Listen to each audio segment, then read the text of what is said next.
আসসালামু আলাইকুম সবাইকে। আজকে আমি ঘি বানাবো, আর ঘি বানানোর জন্য এই সরগুলো কিন্তু আমি বাসাতেই সংরক্ষণ করেছি। আমি নর্মালি বাসাতে যেই দুধটা খাওয়া হয় সেই দুধটা আমি একদম চুলাতে লো আঁচ দিয়ে জাল করে নিয়েছি। এতে করে কিন্তু দুধের উপরে একটা মোটা সর পড়ে, আর সেই দুধটাকে আমি নর্মাল ফ্রিজে রেখে দেওয়ার পরে ওই সরটা কিন্তু একদম শক্ত হয়ে যায়, আর সেই টাইমে আমি সরটাকে তুলে এক বক্সে করে ডিপে রেখে দিই। আর এখানে আমি 2 মাস মতো এইভাবে করেই সরগুলো জমিয়ে রেখেছি, আর এই সরটা দিয়েই কিন্তু আমি আজকে ঘি বানাবো। এখানে আমার 2 মাসের জমানো সর কিন্তু 2 কেজি মতো হয়েছে। আর এই সরটা আমি ডিপ ফ্রিজ থেকে বের করে একদম নর্মাল করে নিয়েছি। একদম নর্মাল না করে নিলে যদি একটুও ঠান্ডা থাকে, এতে কিন্তু আপনার যেই মাখনটা বা ফোমি ভাবটা এটা কিন্তু হবে না। এই জন্য আপনাকে অবশ্যই একদম নর্মাল করে নিতে হবে। একদম নর্মাল করে নেওয়ার পরে আমি এটাকে খুব ভালোভাবে বিট করে নিচ্ছি। আর বিট করে নেওয়ার ফলে কিন্তু আমার যেই সরের যেই দানাগুলো আছে সবগুলোই কিন্তু ভেঙে যাচ্ছে, আর খুব সুন্দরভাবে ফোমি একটা ভাব চলে আসছে। এটা মাখন তৈরি হয়ে যাচ্ছে। আর আমি কিন্তু এটা মোটামুটি 5-7 মিনিট মতো বিট করে নিয়েছি। বুঝতেই পারছেন এটা কিন্তু খুব সুন্দর একটা ফোমি ভাব চলে এসেছে। এভাবে যদি আপনি বাসাতে সর জমিয়ে বাসাতে ঘি বানান, আপনার কিন্তু খুব ভালো একটা ঘি পাবেন, আর মানে খাঁটি একটা ঘি পেয়ে যাবেন বাসাতেই। খুব সহজেই কিন্তু এটা বানানো যায়। এটা সংরক্ষণ করাটাও অনেক সহজ, এটা বানানোটাও খুব কঠিন কিছু না। দেখেন আমার সরটা মানে একদম কিন্তু ফোমি হয়ে গেছে, এটা মাখনে পরিণত হয়ে গিয়েছে। এখন আমি এটাকে ভালোভাবে ধুয়ে নিব।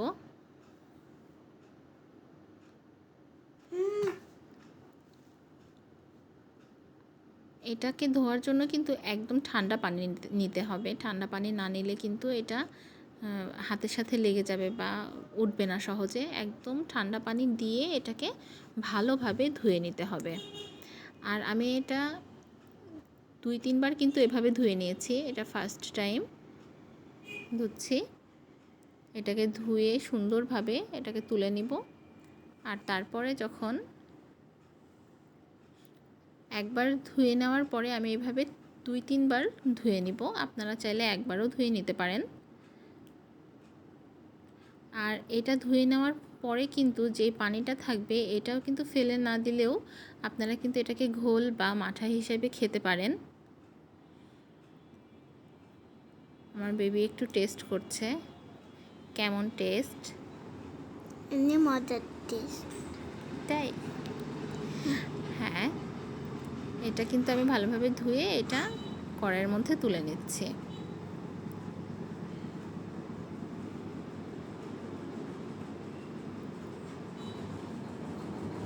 এগুলো দেখছেন কতটা ফোমি হয়েছে, যে পানির মধ্যে কিন্তু একদম ভাসছিল। আর যে এই মাখনটা ধোয়া যে পানি, এটাই আমি কিন্তু এখন একটা কাপের মধ্যে ঢেলে নিব। আর এর সাথে একটু লবণ বা চিনি মিশিয়ে, লবণ চিনি দুটো একসাথেও মিশাতে পারেন, আমি শুধু লবণ মিশিয়ে দিচ্ছি। লবণ মিশিয়ে এটাই কিন্তু ঠান্ডা ঠান্ডা এই গরমের মধ্যে খেলে খুবই শান্তি লাগে। এটাই কিন্তু মাঠা বা ঘোল যেটাই বলেন। এটা আমি আমার হাজব্যান্ডের জন্য রেখে দিচ্ছি। এটা আমি একটু ফ্রিজে রেখে দিব, ও বিকেলে খেয়ে নেবে এটা। আর এটা আমি আরও 2-3 বার ধুয়ে নিব। ধুয়ে নিয়ে এটাকে চুলার উপরে দিয়ে দিলাম।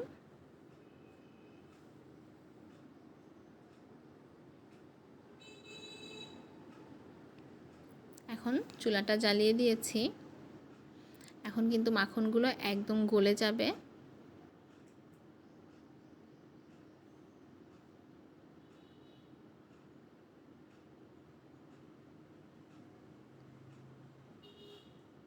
এই মাখনগুলো কিন্তু এখন জাল হতে হতে ঘি হয়ে যাবে।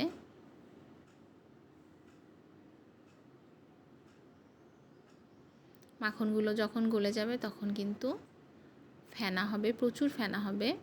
এটা আপনারা কিন্তু একটু চুলার আঁচটা কিন্তু একটু মিডিয়ামে রাখবেন, নইলে কিন্তু এটা উতলিয়ে পুড়ে যেতে পারে, অনেক বেশি ফেনা হয়ে যায়।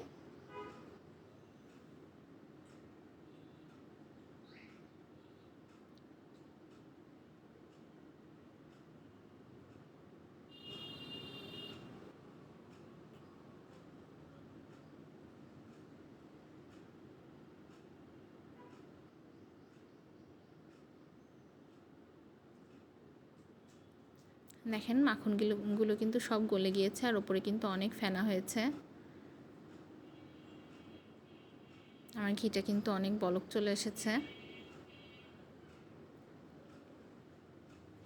এটাকে বারবার একটু নেড়ে দিতে হবে, নইলে কিন্তু নিচে লেগে যেতে পারে।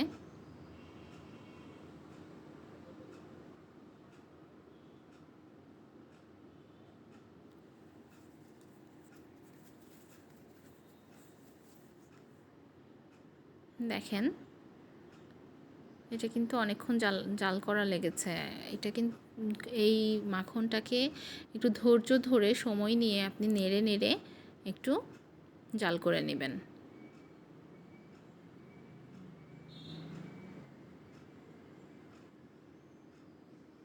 এভাবেই কিন্তু খুব সহজে বাসায় আপনি ঘি বানিয়ে নিতে পারেন। অল্প অল্প করে সরগুলো জমিয়ে রেখে আপনি বাসার জন্য ঘি বানিয়ে নিতে পারেন। একদম খাঁটি ঘি আপনি বাসাতেই তৈরি করতে পারবেন।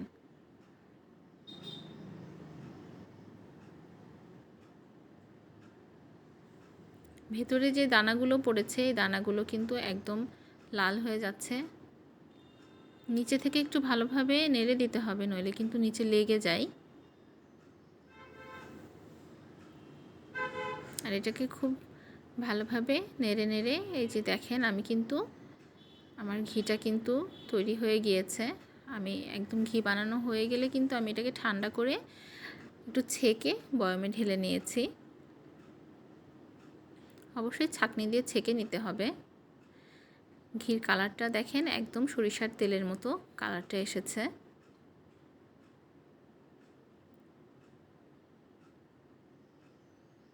ঘিটা কিন্তু খুবই মজার হয়েছে। এটা কিন্তু আপনার যদি স্মেলটা পেতেন না তাহলে বুঝতে পারতেন কতটা সুন্দর হয়েছে। একদম পারফেক্ট ঘি যেটা বলে, খুবই সুন্দর হয়েছে। আমি আপনাদের একটু দেখাচ্ছি, চামচ দিয়ে একটু তুলে দেখাচ্ছি কেমন সুন্দর হয়েছে।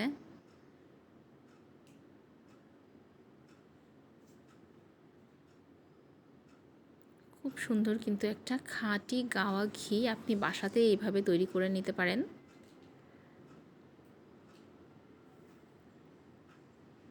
সবার আমার রান্নাটা কেমন লাগে জানাবেন। আজকের রেসিপিটা কেমন লাগলো অবশ্যই জানাবেন।